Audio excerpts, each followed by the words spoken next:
सातपुडा पर्वताच्या पायथ्याशी वसलेल्या श्री महासिद्ध महाराजांच्या पावन स्पर्शाने पुनीत झालेल्या श्री क्षेत्र धानोरा या गावी पुरातन काळापासून दांडी पौर्णिमेला भव्य यात्रा भरते।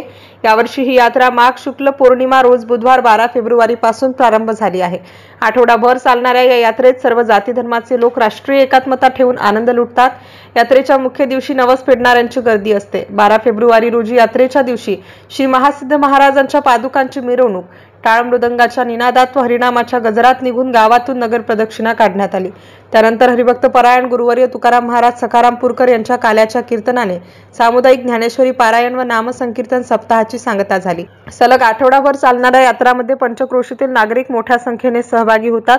महासिद्ध महाराज संस्था तसेच ग्रामपंचायत धानोरा यांच्या वतीने यात्रा परिसरात पार्किंग तसेच भक्तांची गैरसोय होऊ नये म्हणून राज्य परिवहन महामंडळाच्या बसेस, पिण्याच्या पाण्याची सुविधा तसेच चोख पोलीस बंदोबस्त तैनात करण्यात आला आहे। MCN न्यूज मराठी करिता ओम उन्हाळेसह दिलीप इंगळे, धानोरा।